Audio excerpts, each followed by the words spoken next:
Sejam bem-vindos a mais uma edição do Quarta com Clubes. Este programa é uma iniciativa da Rede Paraná Faz Ciência, do grupo de pesquisa EduCartGel, da Universidade Estadual do Centro-Oeste do Paraná, a Unicentro. Meu nome é Marilene Martins, eu sou formada em jornalismo e mestre em comunicação e linguagem. Sou bolsista do Paraná Faz Ciência e uma das apresentadoras dessa série de encontros. Nessa edição, nós vamos conversar sobre o Programa Interinstitucional de Ciência Cidadã na Escola, o PIT, uma iniciativa que aproxima estudantes, professores e pesquisadores por meio da investigação científica. E ela conecta todas essas questões de pesquisa e essas pessoas ao cotidiano. E, atualmente, o programa reúne 22 protocolos de ciência cidadã que possibilitam o desenvolvimento de pesquisas em diferentes áreas de conhecimento. Ela promove a participação ativa da comunidade escolar na produção de dados e conhecimentos científicos. Quem está presente com a gente para contar sobre esses protocolos, explicar como é possível aplicá-los e tirar dúvidas é a professora Edinalva Oliveira, professora e pesquisadora. Professora, muito obrigada por aceitar o convite. Seja bem-vinda à Quarta com Clubes. Por favor, pode entrar e se apresentar brevemente para quem está nos assistindo. Olá, Mari. Olá, professor. Olá, estudante do nosso Paraná Faz Ciência. Eu aqui sou Edinalva Oliveira, como a Mari disse, professora e pesquisadora da educação básica ao ensino superior, numa caminhada de 40 anos pela educação e sempre acreditando no papel e na importância da educação na vida de todos nós. Então, muito obrigada, professora. E o nosso programa, ele é dividido em 2 blocos, né? Eu vou explicar aqui para a professora e para quem está nos assistindo. Nesse primeiro bloco, a nossa convidada vai falar sobre o programa e os protocolos, né? Como eles, a temática que eles trabalham. E na segunda parte, ela vai explicar como é possível aplicar eles nas escolas, dentro dos clubes de ciência, e também tirar algumas dúvidas que foram enviadas para a gente. Professora, pode ficar à vontade.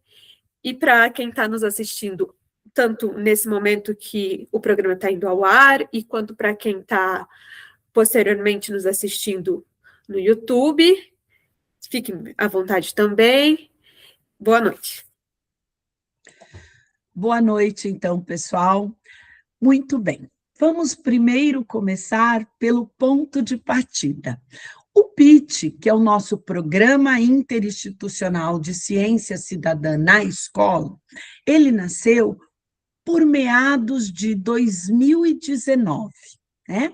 Naquela oportunidade, nós, pesquisadores da Universidade Federal do Paraná, nos reunimos com pesquisadores da Universidade Estadual de Maringá, da Universidade Estadual de Londrina, da Universidade do Centro-Oeste, do Instituto Federal do Paraná, tá? E dialogamos sobre algumas questões que nós estávamos percebendo enquanto professores da educação superior, ao olharmos para os estudantes e professores da educação básica. Então, naquele momento, a gente sentiu a necessidade de ver com o nosso estudante, com o nosso professor, um maior engajamento deles para os processos investigativos. E aí surgiu o Programa Interinstitucional de Ciência Cidadã na Escola. Então, nesse diálogo, nós, professores da universidade, fomos para a Escola de Educação Básica. Dialogamos com a Secretaria Estadual de Educação e com secretarias municipais de educação. E encontramos professores que tinham os mesmos anseios e as mesmas dúvidas que nós. Nessa parceria, nós, então, elaboramos um conjunto de protocolos que são encaminhamentos que permitem ao professor, na sua realidade escolar, desenvolver processos investigativos que permitem, primeiro, o protagonismo estudantil, uma formação que articula com a alfabetização científica, com a aprendizagem significativa, o letramento científico e a ciência cidadã. Então, a partir desse encontro, desse conjunto de saberes, é que surge o programa que é denominado de Programa Interinstitucional de Ciência Cidadã na Escola. O próprio nome desse programa, ele traz o seu DNA, né? Porque ele é interinstitucional, então não é uma instituição, é um conjunto de instituições que dialoga com a ciência cidadã, que é uma dimensão contemporânea, embora ela tenha surgido ainda no século passado, mas que procura mobilizar a sociedade não paranaense, a sociedade brasileira e mundial, para olhar para o seu território e produzir um conhecimento necessário para todos, para que as pessoas possam, a partir desse conhecimento, entender melhor o seu território, resolver problemas que o seu território apresenta e buscar uma melhoria na qualidade de vida. Então, nessa dinâmica, esse programa se volta para onde? Para o último contexto do DNA, para a escola. É óbvio que quem não está no espaço escolar vai encontrar nos protocolos do PIT também oportunidades de aprendizado e de apropriação do conhecimento. Mas para quem está na escola, não existe nenhuma outra ferramenta que seja tão eficaz e que possa trazer resultados tão expressivos para o desenvolvimento do estudante e para a formação desse estudante enquanto cientista cidadão, né? Porque toda uma sociedade depende da produção do conhecimento. Os cientistas têm essa responsabilidade. E a partir do momento em que nós vamos até a escola e que o nosso estudante da educação básica, seja dos anos iniciais, dos anos finais ou do ensino médio, dialogam com contextos da ciência cidadã por meio dos protocolos do PIT, ele certamente não será um estudante comum.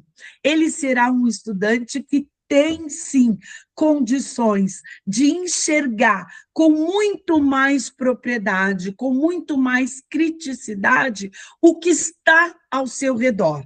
E é uma das coisas mais importantes. Ele consegue, inclusive, intervir nessa realidade. E essa intervenção ele faz com propriedade, porque ele tem o conhecimento, ele tem os mecanismos através dos encaminhamentos metodológicos e ele tem a criticidade de entender por que aquilo é o mais adequado. Então, isso é uma das coisas mais importantes. E isso tudo começa com uma coisa que todos nós temos e que o estudante tem de sobra, e com certeza o professor sabe disso: a curiosidade. Essa é, por alguns autores, considerada a válvula propulsora do conhecimento científico. É uma frase daquelas, assim, que a gente lê e se encanta. E eu, como vocês podem perceber, me encanto com ela. Então, a curiosidade é algo inerente à nossa espécie. Somos altamente curiosos, sempre queremos saber das coisas. E o estudante, ele é brilhante em relação a ser curioso. E é essa curiosidade que o professor vai aplicar no desenvolvimento dos protocolos de ciência cidadã. Isso.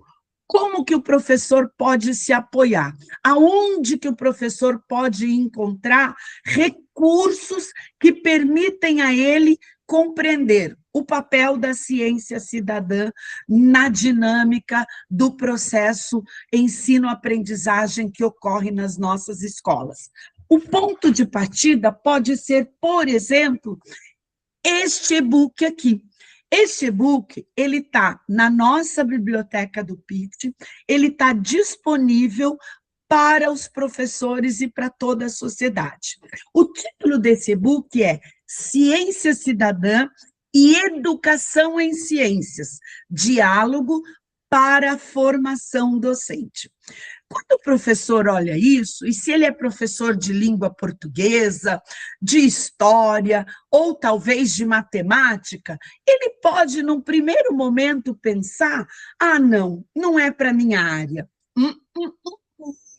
Professor, muito pelo contrário, isto aqui é para todas as áreas do conhecimento, porque ciências é conhecimento.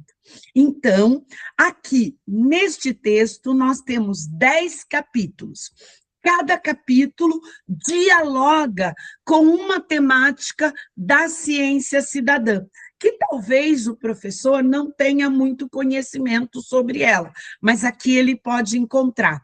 Ele tem capítulos que falam da articulação da ciência cidadã com a alfabetização científica, com os processos investigativos, com a pesquisa-ação, com o desenvolvimento da alfabetização científica e tecnológica, e também com feiras de ciências.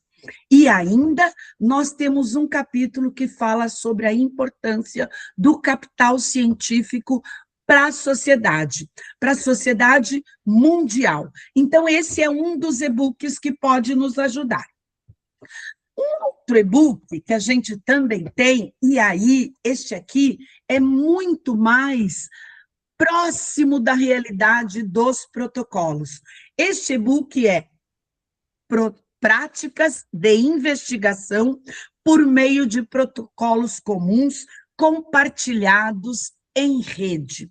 Então, este e-book, ele tem 16 capítulos, e ele é para a abordagem inicial dos 16 protocolos que foram desenvolvidos na primeira rodada de produção do PIT. Esses capítulos, eles trazem orientações para o professor, para que o professor, ao pensar, eu tenho aqui na minha escola uma horta, e o que eu poderia fazer com essa horta? Que tipo de protocolo eu poderia trabalhar? Como é que eu poderia encaminhar? Então, o professor pode, a partir da leitura destes capítulos, encontrar subsídios para que ele possa desenvolver. E o interessante dessas duas publicações aqui é que, embora nós, os autores dessas publicações, sejamos professores da educação superior, isso não quer dizer que, para elas chegarem ao cenário da educação básica, elas não passaram pelo crivo da educação básica. Muito pelo contrário. Toda a produção dos protocolos do PIT, ela ocorre, e eu posso me permitir a dizer ocorrerá, sempre que a gente se mobilizar nessa direção, na parceria com a educação básica.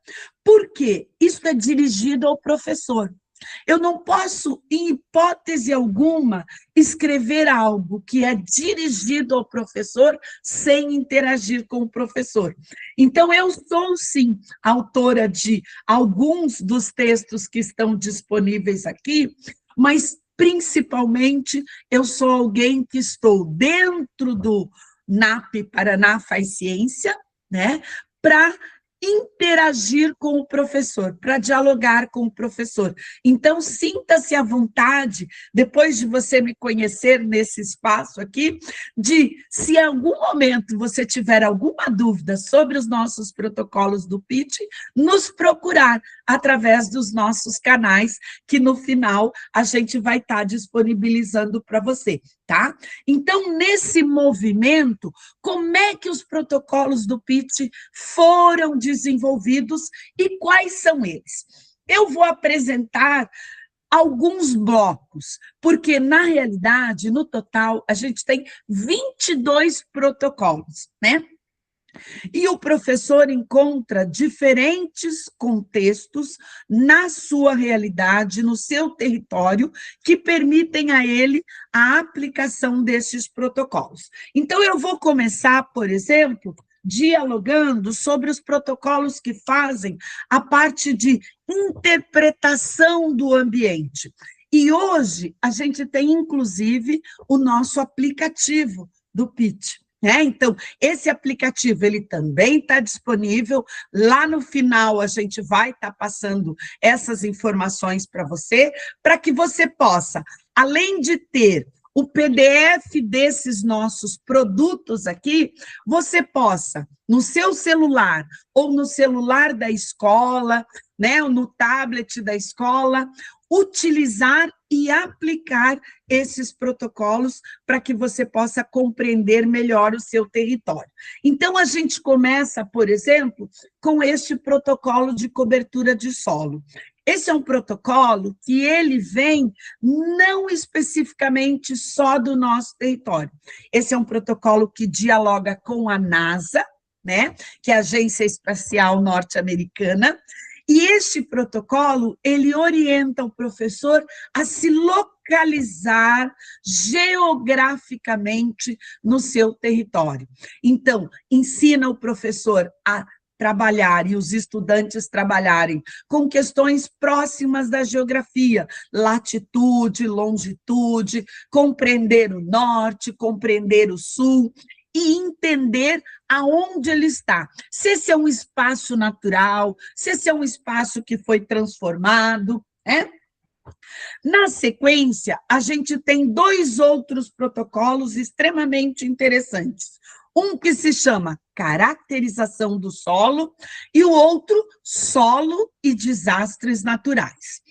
Esses 2 protocolos fazem com que o professor e os estudantes possam perceber nuances do seu território. Esse solo no qual a escola, a comunidade, a casa do estudante está inserido, que tipo de solo é? Existem aspectos que permitem ao estudante entender a qualidade deste solo. E o solo, para nós, seres humanos, é fundamental, enquanto elemento vivo que mantém, além da sua biodiversidade, as nossas habitações. E, nesse particular, esse protocolo de caracterização do solo, por exemplo, permite, através da produção de equipamentos simples, como um clinômetro, olha que nome chique, né? Um nome científico, mas é um equipamento simples que o professor pode fazer em sala de aula e que vai permitir ao estudante que vai para o redor da escola, para a sua casa, para a sua comunidade, olhar se existem ameaças que podem provocar desastres naturais. Veja, olha o pertencimento do estudante quando ele dialoga com essas questões, e aí ele pode pensar em como melhorar, né? Então, essa é uma área dos nossos protocolos. Nessa dinâmica, para quem está no litoral, ou para quem está numa região que tem um lago, que tem um rio, a gente tem um outro protocolo que se preocupa com o ambiente, que é lixo na praia e nos rios. Esse protocolo, que é nosso, do PIT, ele foi desenvolvido numa parceria com a Universidade do Chile, tá? Então, Aquele a gente desenvolveu junto com a NASA. Esse aqui a gente desenvolveu junto com o Chile. E vocês já sabem, né, porque eu coloquei lá no início, que nós somos interinstitucionais. Então, veja, como a gente articula. E por que que a gente articula tanto? Porque o mundo contemporâneo é um mundo feito de diálogo, e a gente não dialoga com si próprio. A gente precisa dialogar com as tendências mundiais, e por isso o PIT articula com todos, né? Na sequência, a gente tem ainda protocolos que discutem o marketing e o consumo de drogas e as implicações psicossociais.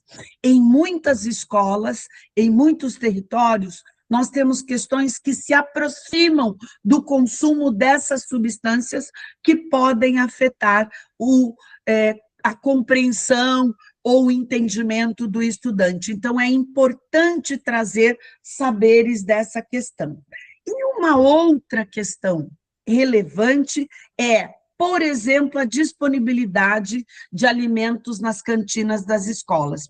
Para os professores verificarem, e junto com os estudantes, sobre a questão do alimento, a qualidade do alimento, o tipo de alimento que vem para o estudante, e isso é importante, porque o alimento é a questão da nutrição.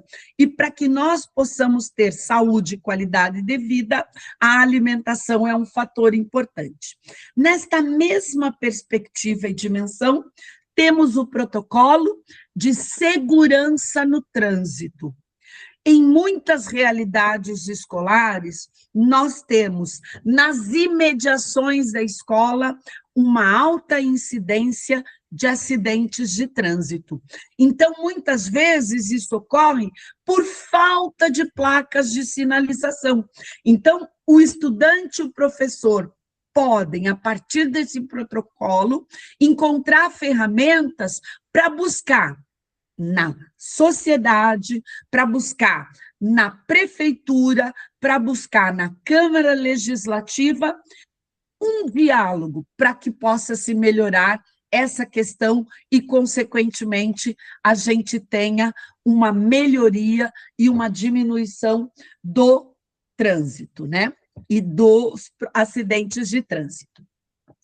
Um outro protocolo que dialoga com uma questão importante são os parâmetros físico-químicos como indicadores de poluição. A partir da água da chuva, a partir da água de rios, a partir da água de lagos, a água que fica estagnada em alguns ambientes ao redor da escola, o professor pode verificar questões relacionadas ao pH dessa água, entre outros aspectos. E aí, discutir a poluição, né, que é um fator importante também, tá? Aí, nós temos uma galera de protocolos aqui, tá? Que dialogam com a biodiversidade. A biodiversidade é algo que é fundamental para a manutenção da vida no planeta, porque a biodiversidade é contextualizada a partir dessa vida no planeta. Então, a gente tem desde monitoramento da qualidade da água em ambientes continentais, para o professor avaliar a qualidade da água de um lago, de um rio, de um riacho, que tenha ao redor da escola, utilizando organismos bioindicadores.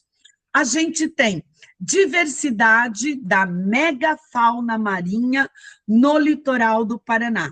Então, aqui, o professor e os estudantes da região litorânea, das nossas ilhas, dos 7 municípios que compõem o litoral do Paraná, pode encontrar ferramentas que permitam a ele reconhecer quem são os componentes da megafauna, e, inclusive, reconhecer espécies ameaçadas de extinção.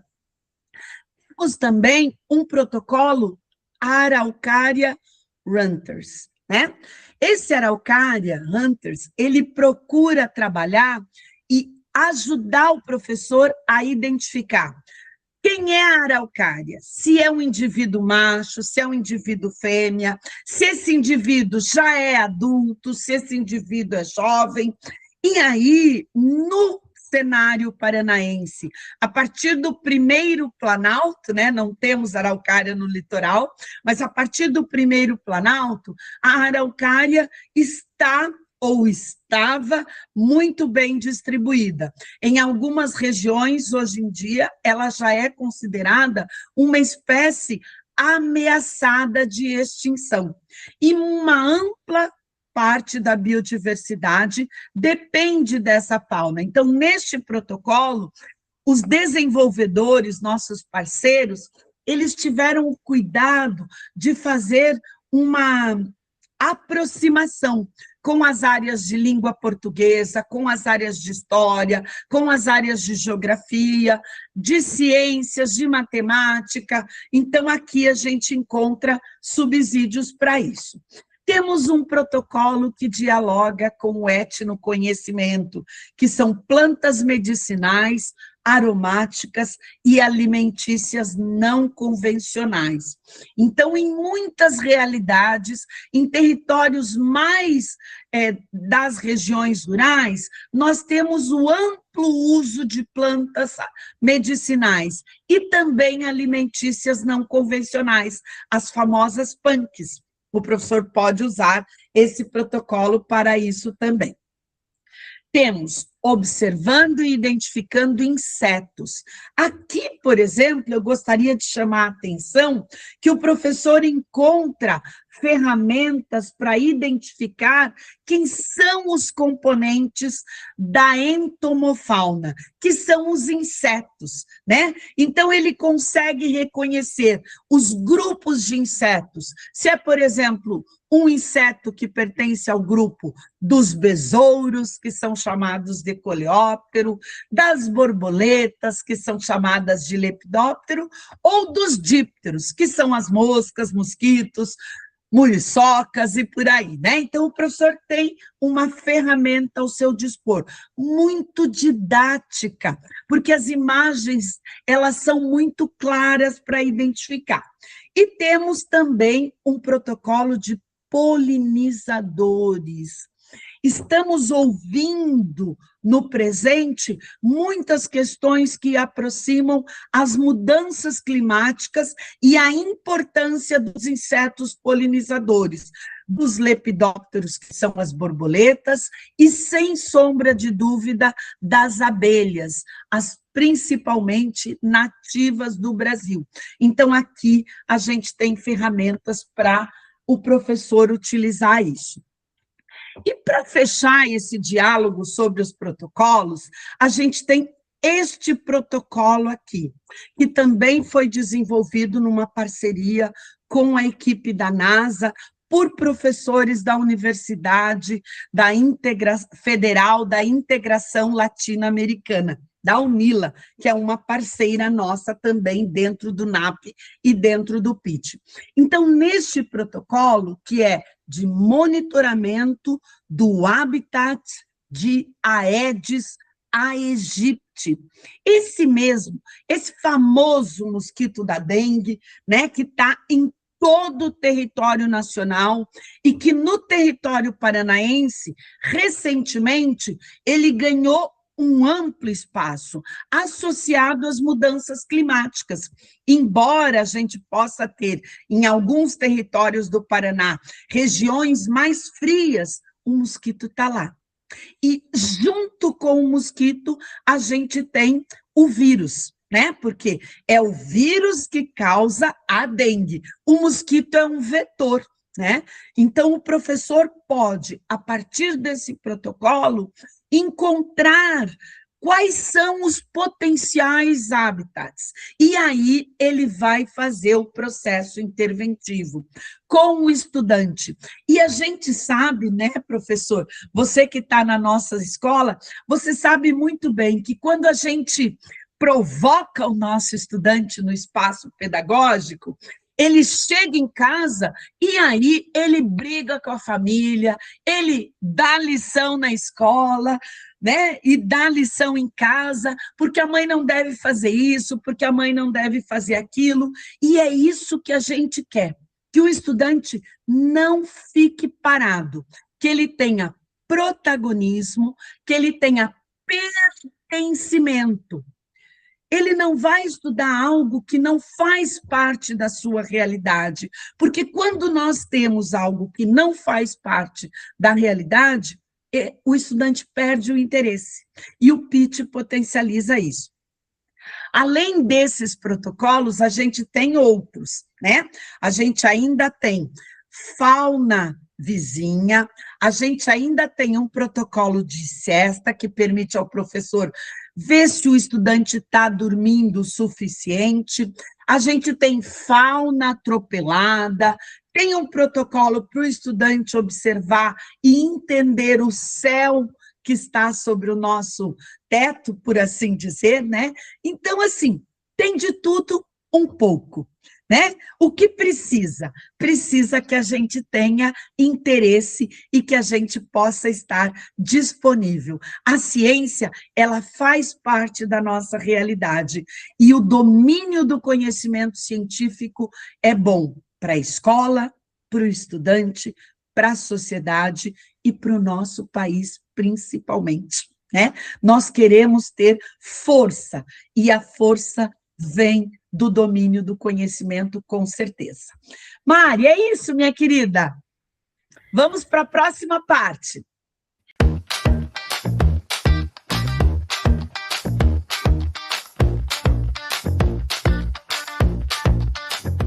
A partir dessa introdução, o que o nosso professor, ele se interessou por um tema, ele viu que pode ser muito interessante utilizar um protocolo do PIT, de um desses temas que você citou, ou um que se só passou ali no final rapidamente, e de repente ele falou, vou procurar no site, vou mandar uma pergunta ali para o pessoal do PIT, quero saber mais.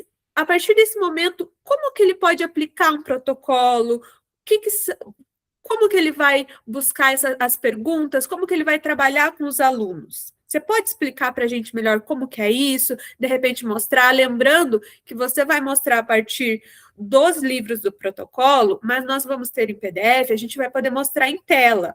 Então, para esse professor ver como que ele vai ter um material para mostrar para os alunos irem a campo. Então, você pode explicar melhor para a gente essa parte do protocolo? Com certeza. Eu vou utilizar este protocolo aqui como exemplo. Qual que é esse? É o de lixo na praia e lixo nos rios. Porque, muito provavelmente, para quem está na região litorânea, temos a praia, e para quem está nas regiões interiores, nós temos os rios, os lagos e outros tipos de ambientes aquáticos. E o lixo é uma questão super importante, né?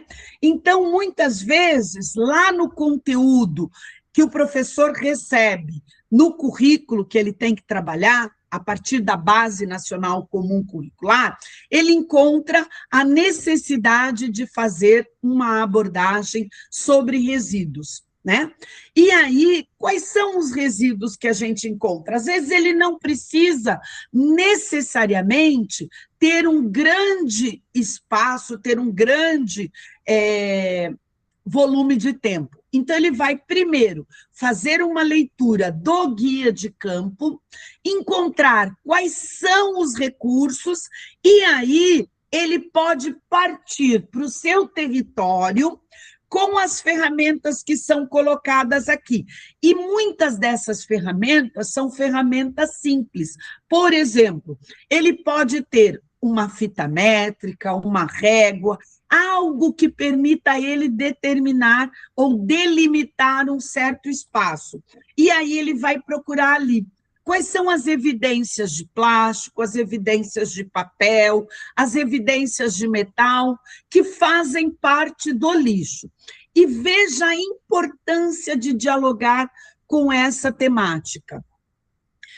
Hoje nós sabemos, através da mídia e através de diferentes pesquisas, que a presença de plásticos e de plásticos no ambiente é altamente prejudicial à saúde, inclusive à nossa saúde, né? E o professor pode, com o estudante, começar essa pesquisa, a obtenção dessa informação, né?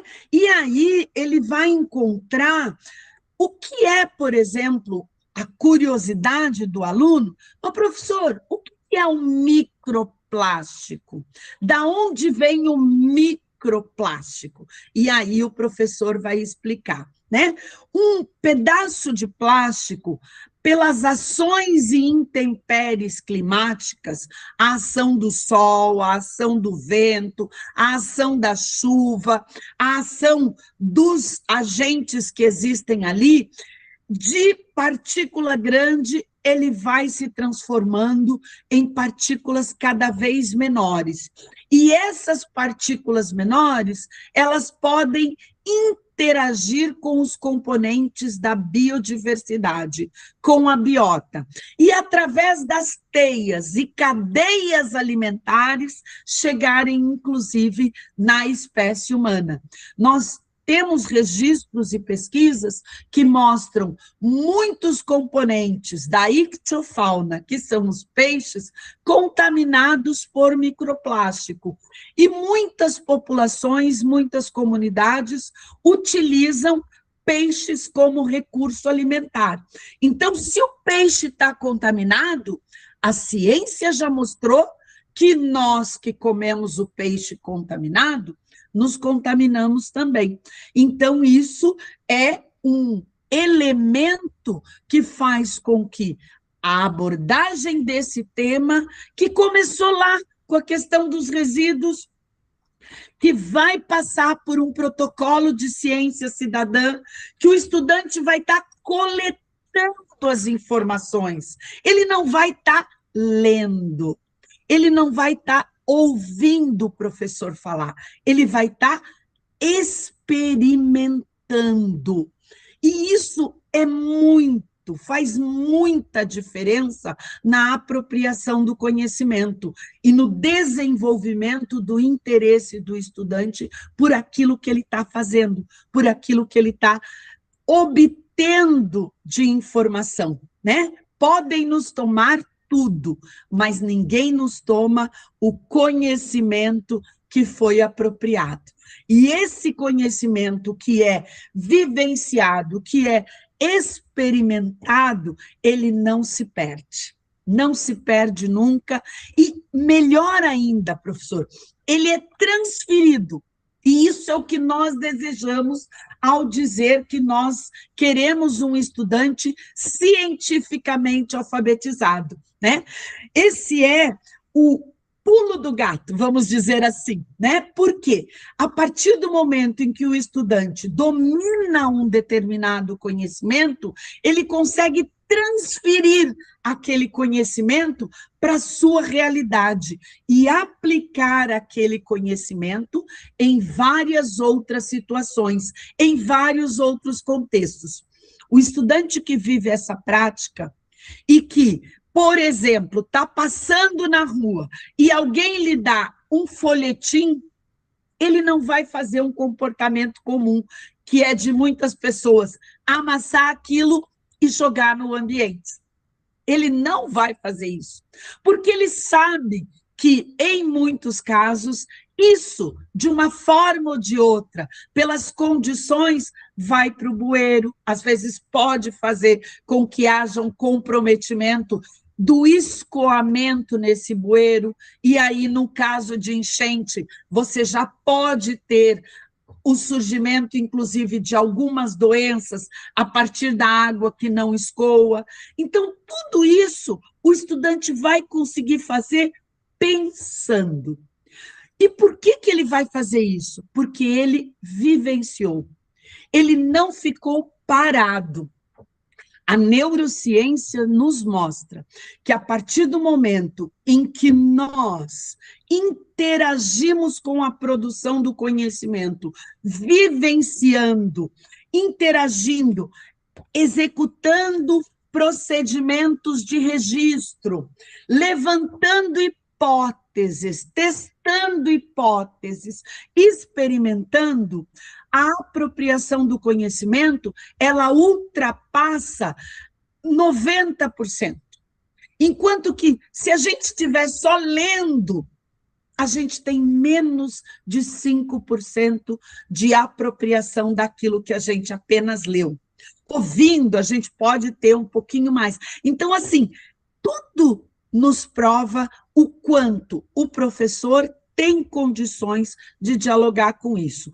Com certeza, olhando o currículo, ele vai encontrar os caminhos. Porque se tem uma coisa que o professor sabe fazer, é ser criativo, né? E é uma das provas pelas quais a gente tem a produção dos nossos protocolos, né? Porque todos os nós, pesquisadores que desenvolvemos protocolos, eu tenho um que eu desenvolvi também, e aí eu vou puxar a sardinha para o meu lado, digamos assim, né? Eu vou puxar os macroinvertebrados para o meu lado. Esse aqui é o meu protocolo, que eu desenvolvi em parceria com a Claudemira, minha parceira, e a Bárbara, né? Então, esse nosso protocolo, ele é para avaliar a qualidade da água. A água é um recurso natural indispensável à vida, né? Nós precisamos da água para todas as nossas tarefas do cotidiano, né? E ela precisa estar com qualidade, para que a gente possa, por exemplo, utilizá-la para hidratação. Mas também é necessário qualidade para os fazeres domésticos, né? É óbvio que na parceria com o lixo nos rios, a água pode ser substancialmente afetada. Então, neste protocolo aqui, a gente tem estratégias para o professor observar o ambiente, reconhecer e pontuar, né? Depois nós podemos mostrar para você, e você, professor, vai encontrar aqui, que é possível verificar qual é a qualidade da água. E quando nós desenvolvemos esse protocolo, nós fomos olhar para uma metodologia que é usada desde a década de 80 e que é utilizada no mundo inteiro. As empresas que fazem o monitoramento da qualidade da água, elas usam bioindicadores também, que permitem entender a qualidade da água. E o estudante que vivencia isso, ele vai procurar olhar para o rio, olhar para o lago, olhar para as suas águas, de forma a manter esse recurso mais adequado à nossa manutenção também. Mari, e aí, mais alguma dúvida, querida? Vamos lá. Ed, eu quero aproveitar, e já que você até citou o protocolo, né, que você e colegas suas tiveram o prazer, e a gente tem o prazer também, né, de poder aproveitar desse conhecimento, os nossos clubes de ciência, né, eles têm fácil acesso, de repente, porque é um prazer os clubes de ciência poderem aplicar esses protocolos, né?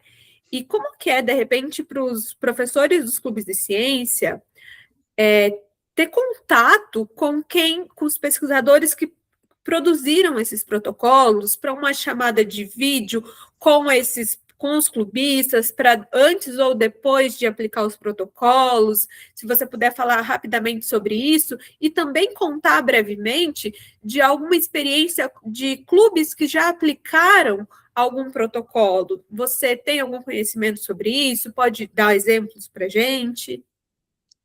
Muito bem, então vamos dizer assim, ó, que desde 2020, 2022, né, até agora, 2026, eu já tive a felicidade de dialogar, de estar com estudantes, de estar com professores que aplicaram o nosso protocolo de ciência cidadã, que permite o monitoramento da qualidade da água.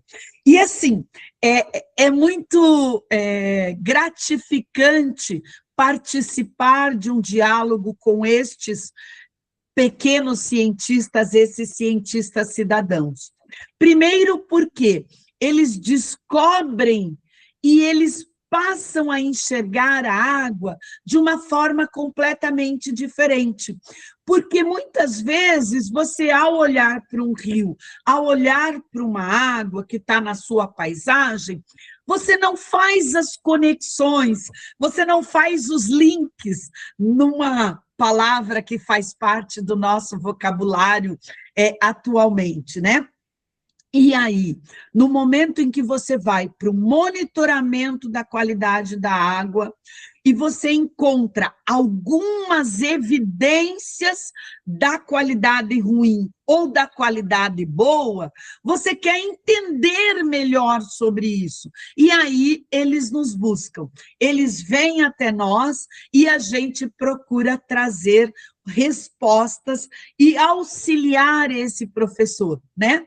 No meu protocolo, eu faço sugestões, né, no nosso, de que o professor pode, com equipamento simples, às vezes uma concha, às vezes um outro elemento que ele possa tirar um pouco da água do ambiente e passar sobre uma peneirinha, e aí, de repente, ele encontra ali uma larva de inseto, uma larva de borboleta, existe borboleta aquática, uma barata d'água, uma larva de libélula, e aí, assim, por que essa larva de libélula está aqui? Ela é uma bioindicadora? Por que essa barata d'água está aqui? Será que a barata d'água e a larva de libélula vivem no mesmo lugar? O estudante quer saber de tudo isso. E aí ele vem nos perguntar, e aí a gente procura dialogar. E eu já estive, inclusive, em muitas escolas, né? Já fui lá na escola, já tive a oportunidade de estar com estudantes, inclusive da educação básica, dos anos iniciais, dos anos finais e do ensino médio. Então, é o mesmo protocolo. Os estudantes de diferentes níveis de ensino conseguem, a partir da aplicação das ferramentas que ali entendem, e óbvio, né? O poder de criticidade do estudante dos anos iniciais e do ensino médio tem diferenças, mas isso é natural. E é ótimo que tenha essas diferenças, mas com certeza eles mudam, porque eles começam a enxergar que o conhecimento é, sem sombra de dúvida, um produto que está disponível para todos nós. E este é um dos lemas da ciência aberta, né? Eu vou me permitir aí que a ciência aberta, que é da onde vem a ciência cidadã, ela defende que todos devem ter acesso ao conhecimento científico, né? E a escola é a porta de entrada para que nós possamos nos apropriar de um conhecimento científico. Isso não quer dizer que o conhecimento dos povos tradicionais, que o conhecimento popular tenha menor valor. Ele é relevante, sim, mas o conhecimento científico permite que nós possamos produzir muitas e muitas atividades, produtos, recursos que permitem à humanidade melhorar a nossa qualidade de vida. Então, nesse sentido, eu vejo que, assim, a gente garante o protagonismo do estudante, a gente permite que o nosso planejamento da escola não se sobrecarregue, ele possa transitar com atividades mais teóricas e atividades práticas, e muitas vezes o professor tem esse argumento de que a ausência de um laboratório, a ausência de um espaço, não. A presença do aluno é o nosso maior potencial. a presença do nosso estudante, a curiosidade que ele tem. E nós queremos formar cidadãos que sejam capazes de tomar as suas decisões. Para isso, eles precisam de ferramentas. E o Programa Interinstitucional de Ciência Cidadã na Escola é uma ferramenta disponível para todos nós, em todos os cenários. Perfeito, Ed, muito obrigada. Acho que a gente tem algumas perguntas, algumas questões que a gente tinha pensado até antes e que seria importante. Na tua fala você já trouxe, então agradeço muito, mas ficaram duas questões aqui que se nosso tempo também já está esgotando, então se você puder responder, a gente tem uma questão da professora Vânia e uma questão também que a professora Adelaide, eu posso ter pronunciado errado, então me desculpa, que é a professora do Colégio Giuseppe Bugatti, lá de Ponta Grossa, também enviou. Muito obrigada às duas professoras. Que se a professora Edinalva puder responder rapidinho para a gente. Uma é como os protocolos, né, eles podem ser integrados à realidade específica da comunidade escolar, gerando esses dados e garantindo o protagonismo dos estudantes sem sobrecarregar o plano pedagógico dos professores. De certa forma, a professora Edinalva já respondeu algumas partes, mas se puder recapitular para a gente, né? E a outra questão é se os professores pesquisadores, né, de repente pode criar um novo protocolo do PIT a partir das observações e metodologias adotadas pelos próprios alunos. Se a professora puder responder para a gente. Muito bem. Então, professora Vânia, professora Adelheid, é assim, eu acho também, Mari, fico na dúvida às vezes, né? Mas muito obrigada pelas suas contribuições e vamos lá. Primeiramente, em relação a como os protocolos podem ser integrados à realidade escolar. Eu acho que uma das questões que o professor vai olhar é quais são as temáticas que o currículo suscita para o aprendizado do estudante. Aí ele vai ter 22 protocolos à sua disposição. E ele vai encontrar, dentro desses protocolos, aquele que vai permitir que ele possa fazer o uso da alfabetização científica, do protagonismo, porque isso é muito importante, o estudante ser protagonista. Veja, a gente tem um protocolo de eficiência energética, então o professor não precisa nem sair da escola, e muito provavelmente o saber apropriado com este protocolo vai fazer diferença na vida do estudante, né? A energia elétrica, né, no caso, ela chega a nossas casas a partir da construção de usinas hidrelétricas, predominantemente, entre outras, né? E aí, em muitos currículos, desde a educação básica até o ensino médio, que faz parte também da educação básica, a gente tem a temática da energia, pela matemática, pela geografia, pelas ciências, sendo discutido. E aí o professor pode encontrar uma oportunidade para fazer uma atividade diferente, usando, por exemplo, uma sequência didática investigativa ao seu dispor. E isso vai permitir com que ele faça essa pesquisa e obtenha o protagonismo e o pertencimento do estudante àquela vivência. E aí, indo para a questão da Adelheid, que é a criação de um protocolo. Veja, embora tenhamos 22 protocolos, óbvio que a gente pode ter na escola algo que a gente ainda não dialogou, que a gente não tem um protocolo específico.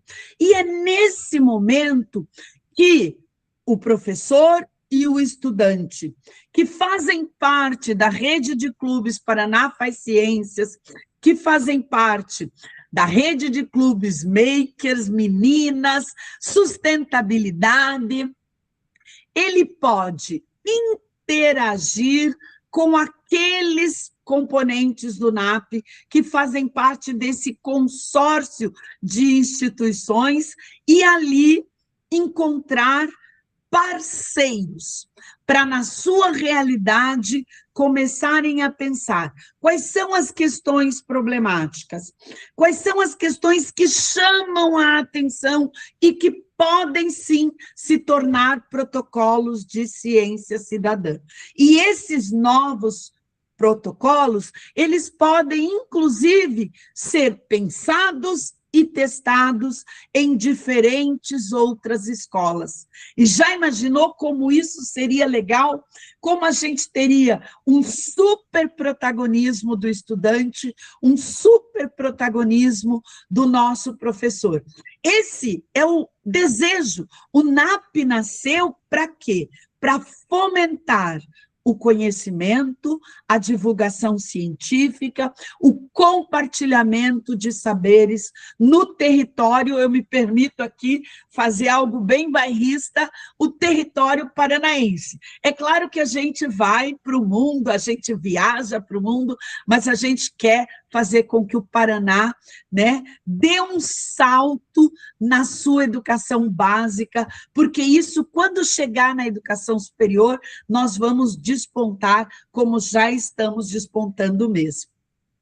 Professora, eu fico extremamente feliz de a gente estar encerrando esse primeiro semestre das quartas com clubes com um assunto tão valioso para a ciência cidadã, para os nossos clubes e para a nossa comunidade científica como um todo. São tantos pesquisadores, tantas pessoas envolvidas nesse projeto. É um trabalho muito grande, exaustivo e feito com muito cuidado, muita dedicação, né? Eu agradeço a todo mundo que está envolvido nesse trabalho, a professora que está disponível nesse momento, em tantos outros, né? E a todos que se dedicaram aos protocolos, a toda a equipe, enfim, e com certeza todo mundo da rede de clubes também está muito feliz em poder ter vocês compartilhando com a gente todo esse conhecimento. A gente, mais uma vez, agradece a todo mundo que está acompanhando e está muito feliz, e o espaço está sempre aberto. As informações para quem tem interesse, inclusive no aplicativo, para poder baixar, o aplicativo, para baixar, é a partir de uma rede, não vai estar em redes comerciais para baixar, né, como a gente tem conhecimento na Play Store, por exemplo, por se tratar de um aplicativo feito dentro de uma universidade, inclusive. Então, a gente vai colocar todas as informações na descrição do vídeo, assim como os links para ter acesso aos PDFs de cada protocolo e de mais informações, e também como manter contato com as pessoas envolvidas com o pitch, para vocês tirarem dúvidas, para fazer possíveis contatos, para tirar mais informações. Professora, se quiser deixar algum outro contato, alguma outra informação, o espaço é seu, fique à vontade. Mari, eu acrescentaria ao seu comentário que é muito gratificante essa oportunidade que vocês, através do Quarta com Clubes, nos permitiram, nos possibilitaram, né? Estar aqui hoje, né? Conversar com vocês, trazer algumas das nossas perspectivas, das nossas dimensões sobre como nós entendemos a importância da ciência cidadã para a escola, né? E nós do PIT, nós do NAP, Paraná Faz Ciência, nós dos diferentes componentes dessa rede de redes, né? Estamos no cenário paranaense com uma meta, com um objetivo. A nossa meta e o nosso objetivo é fomentar a produção do conhecimento, né?